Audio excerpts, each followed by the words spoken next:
नमस्कार, आप देख रहे हैं खबर। मैं हूं आपके साथ जागृति। मेरा गांव मेरा देश की शुरुआत कर लेते हैं खबरों से। जहां हरियाणा विधानसभा के बजट सत्र के चौथे दिन की कार्रवाई भी हंगामेदार रही। सदन में सवालों जवाबों का सिलसिला चला। वहीं एक तरफ जहां विपक्ष ने सरकार से सवाल किए तो वहीं दूसरी तरफ संबंधित विभागों के मंत्रियों ने भी सभी सवालों के जवाब दिए, जिसके बाद सदन की कार्यवाही को कल सुबह 10 बजे तक के लिए स्थगित कर दिया गया। तो यही आपको बता दें कि कल सीएम मनोहर लाल वित्त मंत्री के तौर पर प्रदेश का बजट पेश करेंगे। तो जहां कल सुबह 10 बजे तक के लिए सदन की कार्यवाही को स्थगित किया गया, तो आपको बता दें कि जहां सदन का चौथा दिन भी हंगामेदार रहा, जहां विपक्ष ने कई मुद्दों को लेकर सरकार को घेरा तो सरकार के मंत्रियों ने भी उन सवालों के जवाब दिए। साथ ही आपको बता दें कि कल यानी 8 मार्च को सीएम मनोहर लाल वित्त मंत्री के तौर पर बजट पेश करेंगे। तो जहां मंगलवार सुबह 10 बजे तक के लिए सदन की कार्यवाही को स्थगित कर दिया गया है।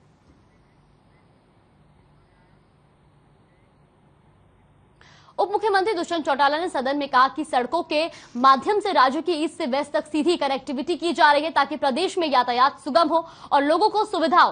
वे पिछले दिनों केंद्रीय मंत्री नितिन गडकरी से मिले थे और प्रदेश की सड़कों से संबंधित विभिन्न परियोजनाओं को पूरा करने और नई परियोजनाएं शुरू करने के बारे में विस्तार से चर्चा की थी। वहीं उप मुख्यमंत्री ने आगे बताया कि हिसार तोशाम रेवाड़ी सड़क परियोजना को हाइब्रिड वार्षिक मोड के तहत शुरू करने की सरकार ने 4 मई 2021 को स्वीकृति दी थी। वहीं महेंद्रगढ़ से रेवाड़ी वाया कनीना तक की सड़क भी परियोजना का हिस्सा है। इसकी डीपीआर तैयार करने के लिए सलाहकार की नियुक्ति की जा रही है।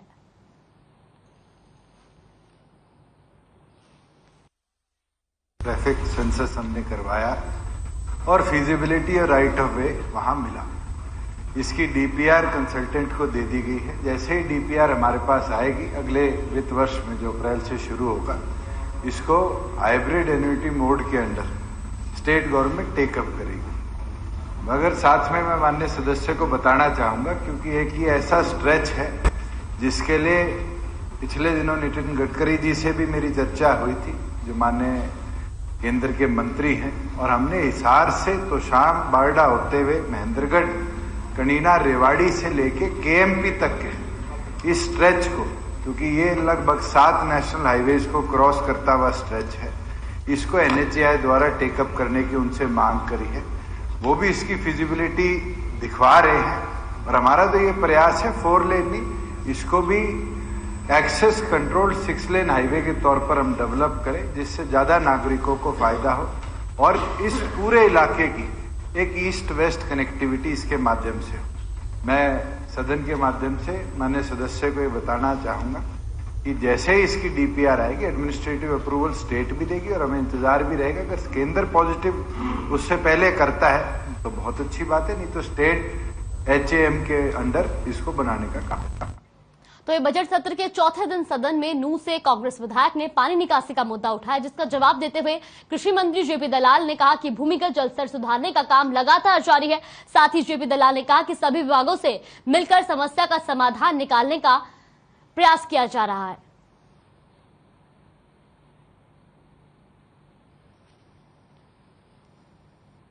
तो जहां सदन के चौथे दिन नूंह से कांग्रेस विधायक ने जल निकासी का मुद्दा उठाया, तो वहीं आपको बता दें कि कृषि मंत्री ने इसका जवाब देते हुए कहा कि समस्या का समाधान निकालने का प्रयास किया जाएगा लगातार।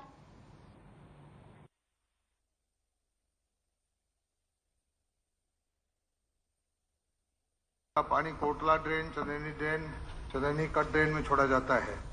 इस साल करीब 500 एकड़ गांव अकेड़ा में, करीब 30 एकड़ गांव रिठौरा में, करीब 100 एकड़ गांव चंदनी में बारिश का पानी जमा हुआ। गांव अकेड़ा में पानी की निकासी के लिए 5 क्यूसेक के 3 ईपीसेट, 3 क्यूसेक का 1 ईपीसेट लगाया गया। रिठौरा और चंदनी गांव में जमा हुआ पानी नवंबर के अंत तक फ्लो के द्वारा निकल गया था।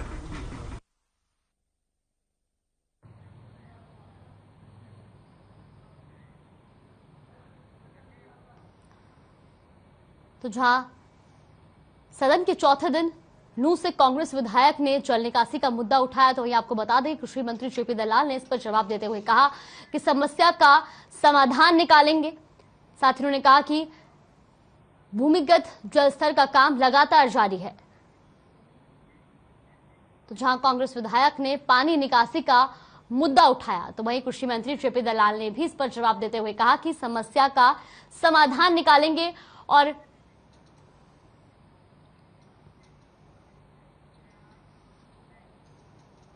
तो ये शिक्षा मंत्री कंवरपाल गुर्जर ने सदन में पूछे गए सवालों पर जवाब देते हुए कहा कि अगले शैक्षणिक सत्र के दौरान राजकीय विद्यालयों में सेकेंडरी कक्षा में पढ़ रहे 5 लाख से ज्यादा विद्यार्थियों को पहले से लोड की गई शिक्षा सामग्री, सॉफ्टवेयर और इंटरनेट सहित टैबलेट मई 2022 तक उपलब्ध करवाए जाएंगे। कंवरपाल गुर्जर ने बताया कि सरकार सभी विद्यार्थियों को टैबलेट उपलब्ध करवाने के लिए लगभग 620 करोड़ रुपए खर्च करेगी, ताकि 10वीं से 12वीं तक का कोई भी विद्यार्थी इस सुविधा से वंचित न रह सके। वहीं शिक्षा मंत्री ने कहा कि इन विद्यार्थियों को दिए जाने वाले टैबलेट में डिजिटल सामग्री, ई पुस्तकें, प्रशिक्षण वीडियो और सरकारी विद्यालयों में कक्षावार पाठ्यक्रम से जुड़ी सामग्री होगी।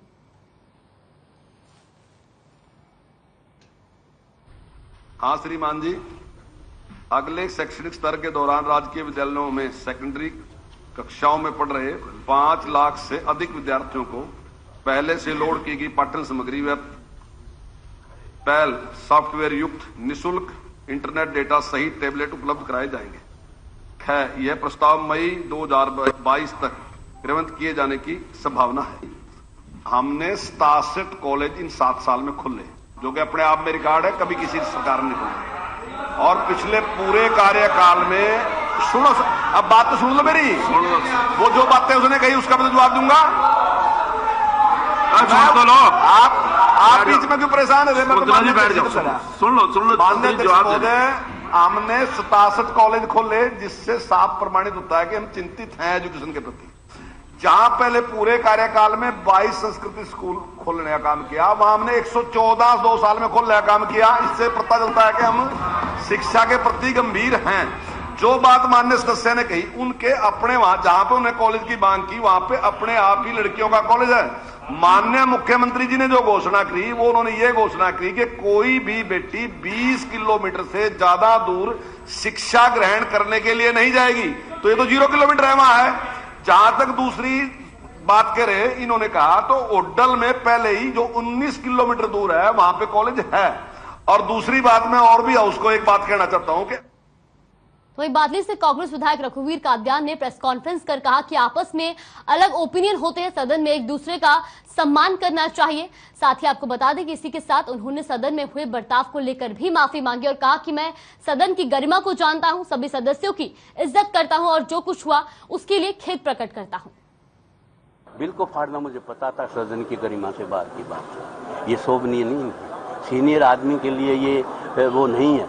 लेकिन मैंने जो बात कर दी और उसमें फिर मैंने एक्सप्लेन भी किया आपने कि भाई मेरी बात, जब सदन के नेता ने शब्द वापस ले लिए, जिन शब्दों की वजह से प्रोवोकेशन हुई, तो प्रोवोकेशन कोई मायना नहीं रखती, फिर वो अपने आप विड्रॉ हो जाती है। मेरी माफी मांगने का या कोई बात नहीं मैंने मैं आज जो है हमारे नेता और CLP लीडर चौधरी भूपेंद्र सिंह हुड्डा ने जब मुझे बुलाया और उन्होंने मुझे कहा कि भाई ये बात है, तो मेरे नेता हैं, पार्टी का हुक्म है, तो उस हिसाब से मैंने जो है क्योंकि मैं आज भी सदन की गरिमा को जानता हूं, सदन के एक एक आदमी, क्योंकि 2-2.5 लाख लोगों का एक आदमी प्रतिनिधि, उनकी इज्जत करता हूं। एक स्पीकर साहब की बड़ी भारी मैं इज्जत करता हूं। तो उस बात को लेकर फिर I feel regret and matter over.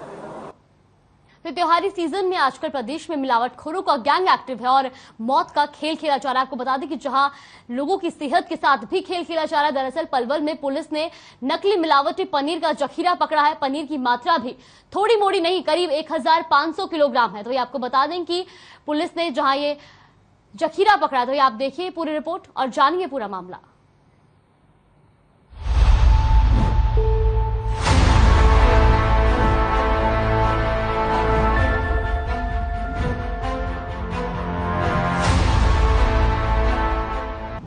Holi के रंग में जहर का भंग, सफेद पनीर का काला कारोबार।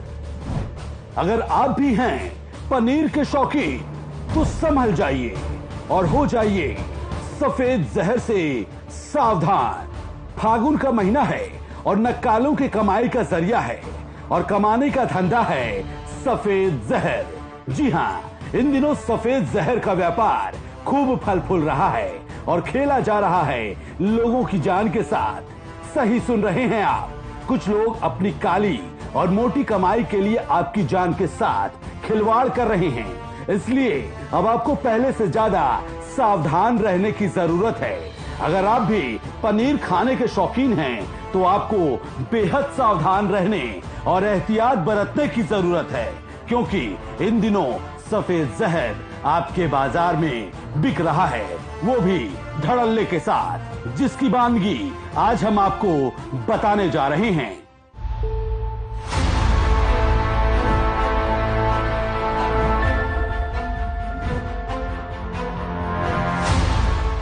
अगर आप अपनी सेहत को लेकर चिंतित रहते हैं तो आपको इन तस्वीरों को जरा ध्यान से देखना चाहिए। ये तस्वीरें हरियाणा के पलवल से आई हैं, जहां पुलिस ने करीब 1500 किलो नकली पनीर यानी कि सफेद जहर का जखीरा पकड़ा है।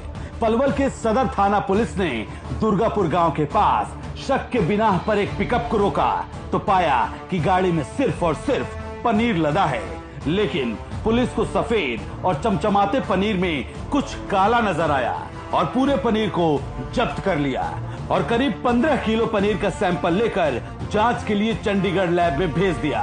स्वास्थ्य विभाग में तैनात डॉक्टर सचिन शर्मा ने बताया कि जांच रिपोर्ट आने के बाद आगे की कार्रवाई की जाएगी। कार्रवाई हमें SHO साहब से जानकारी प्राप्त हुई थी कि उन्होंने एक गाड़ी पकड़ी है जिसमें पनीर रखा हुआ है, तो मौके पे आके हमने थाने के अंदर सैंपलिंग स्टार्ट कर दी है उस पनीर की, जो लगभग 1500 किलो पनीर के आसपास इस गाड़ी में है, जिसके हम सैंपल अभी ले रहे हैं। तो क्या लगता है पनीर की क्या पोजीशन होगी? ये तो चंडीगढ़ लैब में हम इनको भेजेंगे सैंपल्स को, उसके बाद रिपोर्ट आने के बाद ही पता चल पाएगा कि किस तरह का पनीर है और किस तरह से बनाया जा रहा था ये और क्या क्या इसके अंदर केमिकल कंपोजिशन है। अगर पनीर नकली मिलता है तो क्या कार्रवाई की जाएगी? तो हमारे नकली मिलने पर या तो अगर 2 तरीके से सैंपल फेल होते हैं, सब स्टैंडर्ड या अनसेफ। अगर सब स्टैंडर्ड आते हैं तो ADC कोर्ट में अप टू 5 लाख तक का इन पे फाइन लग सकता है, और अगर अनसेफ आता है तो उसके अंदर सजा का प्रावधान भी है। वहीं पलवल में तैनात सदर थाना प्रभारी राधेश्याम ने बताया कि पकड़े गए पनीर की सप्लाई फरीदाबाद, गुरुग्राम, दिल्ली और नोएडा में की जानी थी और बड़े पैमाने पर पहले से ही इन सभी इलाकों में पनीर की सप्लाई मेवात और पलवल से की जा रही है। वहीं पुलिस ने भी लोगों से अपील करते हुए कहा कि पनीर खरीदने से पहले अच्छे से जांच परख लें और इसके बाद ही पनीर का जायका लें।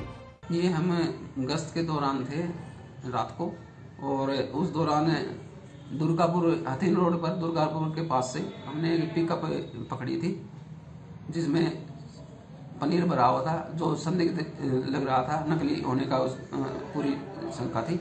हमने उसको राउंड अप किया और राउंड अप करके लाए, डॉक्टर साहब से संपर्क किया और उसके सैंपल भरवा।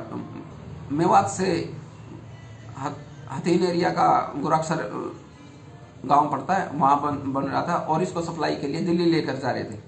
ये दिल्ली में ओखला मंडी, सादरा, नोएडा वगैरह में सप्लाई करते हैं, कई अलग अलग जगहों पर सप्लाई करते हैं। और ये इनका पनीर है जो ये आगे फिर बड़े बड़े होटलों में, 5 स्टार होटलों में और बड़े बड़े फंक्शनों में, ब्याह शादियों में सप्लाई होता है। जनता को ये संदेश देना चाहेंगे कि आप अपने स्वास्थ्य का ध्यान रखते हुए पनीर खाना बिल्कुल छोड़ दीजिए, या खाते हो तो अपना घर का बना हुआ पनीर खाइए, क्योंकि ये हानिकारक केमिकलों से पनीर तैयार करके बनाया जाता है और ये हमारे एक किस्म से स्लो पॉइजन है। पुलिस और स्वास्थ्य विभाग दोनों जांच रिपोर्ट आने का इंतजार कर रहे हैं। खैर, तो आप अब पनीर खरीदने से पहले अच्छी तरह से जांच परख लें और इसके बाद ही पनीर का स्वाद लें, क्योंकि इन दिनों बाजार में नकली पनीर का भर भर के स्टॉक पहुंचा हुआ है और धड़ल्ले से बेचा भी जा रहा है और पनीर के शौकीन लोग इसे खरीद भी रहे हैं। खैर, जान है तो जहान है, नकली पनीर से सावधान रहें। पलवल से ऋषि भारद्वाज की रिपोर्ट। ब्रेक के बाद स्वागत है आपका। रुक कर लेते अगली खबर की ओर, जहां यमुनानगर में शिक्षकों ने राज्य के शिक्षा मंत्री कंवरपाल गुर्जर से मुलाकात की। इस दौरान स्कूल मैनेजर वेलफेयर एसोसिएशन से शिक्षक संदीप कुमार ने बताया कि बीते काफी समय से इन शिक्षकों को काफी कम सैलरी मिल रही थी, लेकिन शिक्षा मंत्री के प्रयासों की वजह से 7वां पे कमीशन मिल पाया, जिससे 750 टीचरों को इसका फायदा मिला है, जिसके चलते ये शिक्षक अब शिक्षा मंत्री का आभार जताने आए हैं। इस मौके पर शिक्षा मंत्री कंवरपाल गुर्जर ने कहा कि शिक्षा विभाग में टीचरों की कमी को जल्द से जल्द दूर किया जाएगा। वहीं शिक्षा मंत्री ने विपक्ष पर जोरदार हमला बोला और 5 राज्यों में होने वाले चुनाव पर भी अपनी प्रतिक्रिया दी। इस मौके पर सभी शिक्षक भी मौजूद रहे।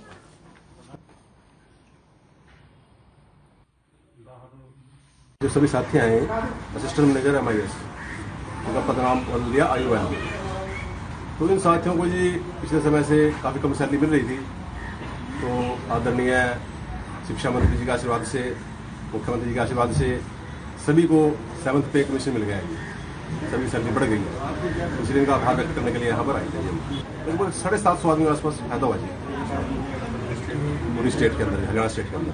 तो पहले लगभग जी 20-22 हज़ार रुपये सैलरी थी। उनमें तो राम, कृष्ण, गंगा जो भी चीजें हैं ना, उनको लगता है कि वो उनमें हर चीज में उन्हें कहीं ना कहीं कोई सांप्रदायिकता या हिंदुता या कुछ ना कुछ नजर आता है। लेकिन हम गंगा ही ठीक है, हालांकि वो तो जो अधिकारी हैं उनकी तरफ से एक प्रयास है कि क्या वो किस टाइम क्या नाम रखते हैं। ऐसा नहीं है कि गंगा ही रखते हैं, लेकिन इनको बेचारों को गंगा से बड़ी परेशानी है, इनको राम से बड़ी परेशानी है, कृष्ण से बड़ी परेशानी है। तो हर चीजों से इनका मतलब इनकी मेंटलिटी का पता चलता है। कोई एक ऑपरेशन आज नहीं है, आज से पहले कितने ऑपरेशन हुए, उनके भी कुछ कुछ नाम ऐसे ही, और वही रखते हैं। वो ऑपरेशन का नाम कोई राजनेता नहीं रखता, वो तो अधिकारी रहते हैं। तो इनकी परेशानी का कोई इलाज नहीं है, चलता रहेगा, ऐसे ही चलता रहेगा। छुट्टियां तो नहीं, कई बार ना एक डिमांड रही है पहले से ही कि जब बजट प्रस्तुत होता है तो उसके बीच में टाइम मिलना चाहिए। तो विपक्ष का अक्सर ये मांग होती थी कि हमने बजट पढ़े ही नहीं है, तो डिस्कशन क्या किया जाए। और यमुनानगर में डीजीपी अखिल मोहम्मद ने जिला जेल का दौरा किया। इस दौरान डीजीपी ने जेल में कैद बंदियों से बातचीत की और सभी व्यवस्थाओं का जायजा लिया। साथ ही जेल प्रशासन को आवश्यक दिशा निर्देश दिए। इस मौके पर डीजीपी ने बताया कि प्रदेश की जेलों में सुधार किया जा रहा है। अब कैदी न सिर्फ ऑडियो बल्कि अपने परिजनों को वीडियो कॉल भी कर पाएंगे। इतना ही नहीं, कैदियों के मानसिक तनाव को कम करने के लिए पैरामेडिक्स और साइकोलॉजिस्ट भर्ती किए जाएंगे। वहीं जेल में कैदियों के खाने और को बेहतर बनाया जाएगा और सभी जेलों में रेडियो सिस्टम शुरू होगा। जिन जेलों की दीवारें नीची हैं, उन जेलों को दीवारों को ऊंचा किया जाएगा। और इस मौके पर जेल के आला अधिकारी भी मौजूद हैं।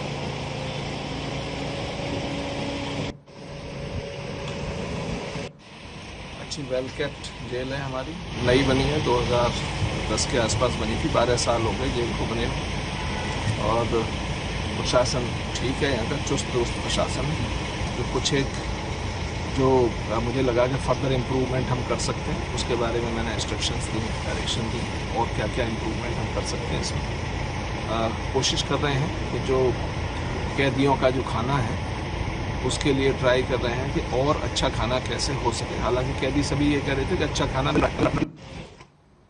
वहीं चरखी दादरी के गांव बीचना के स्कूल में विद्यार्थियों को साइंस के बारे में जानकारी दी गई। इस दौरान मोबाइल वैन के माध्यम से विद्यार्थियों को जहां जानकारी दी गई, तो यहाँ आपको बता दें कि साइंस प्रौद्योगिकी के बारे में प्रयोग करके दिखाया गया। इतना ही नहीं, जहां बच्चों को ध्वनि के बारे में भी बताया गया कि ध्वनि वायु ठोस पदार्थ में भी गतिमान है। इसके अलावा और भी कई प्रयोग बच्चों को दिखाए गए। तो वही अध्यापक सज्जन सिंह ने बताया कि आज के आधुनिक युग में बच्चों को साइंस के बारे में जागरूक करना बहुत जरूरी है। वही मुख्य अध्यापक कुलदीप सिंह ने मोबाइल वैन टीम का धन्यवाद व्यक्त किया। तो इस मौके पर सभी अध्यापक गण भी मौजूद रहे। बेटा इधर मुंह कर। वो ये जो आज साइंस की वैन आई हुई है, ये अपने हनुमान साहब सज्जन कुमार के वैन के साथ आए हैं। उन्होंने वैन प्रयोग करके दिखाए हैं, बाकी प्रयोग भी करेंगे। इससे बच्चों में बड़ी जागरूकता आती है। एक तो अंधविश्वास की कुछ बातें हैं वो दूर होंगी और साइंस के प्रति बच्चों के जो है जागरूकता पैदा होगी। तो इस तरह के प्रोग्राम श्री घनश्याम जी के नेतृत्व में लगातार डिस्ट्रिक्ट स्तर की दायरे में चल रहे हैं और ये बच्चों के लिए बड़े ही अच्छे प्रोग्राम हैं ताकि बच्चों की जो है साइंस के प्रति रुझान बढ़े। मोबाइल वैन यहाँ भेजी गई है गवर्नमेंट मिडिल स्कूल बीजना के अंदर और यहाँ पे बच्चों को विज्ञान विषय के विभिन्न तथ्यों के बारे में, प्रयोगों के बारे में बताया जा रहा है। जैसे कि हमने विशेष दृष्टि निर्भरता के बारे में बताया, जैसे पिंजरे में पंछी और ध्वनि संचरण द्रव्य में भी होता है, गैसों में भी होता है। तो हमने ठोस के अंदर ध्वनि संचरण किस प्रकार होता है सभी बच्चों को दिखाया। तो चरखी दादरी के जिले के अटेला गांव से रोष प्रदर्शन की खबरें सामने आ रही है। आपको बता दें कि जहां प्रदर्शन ढोका हरिया से गोलपुरा तक जाने वाली सड़क पर हो रहा है, वहीं आपको बता दें कि नाला बनाने की मांग को लेकर यह प्रदर्शन किया गया। लोगों की मांग है कि जहां सड़क का निर्माण किया जा रहा है वहीं साथ में नाला भी बनाया जाए ताकि सड़क किनारे गंदा पानी और कूड़ा न इकट्ठा हो पाए। वहीं ग्रामीणों ने इस समस्या के बारे में पूर्व जिला पार्षद सुमित शर्मा डूडीवाला से बताया कि जिसके बाद सुमित डूडीवाला ने कहा कि जिला उपायुक्त से मिलकर जल्द से जल्द इस समस्या का समाधान किया जाएगा।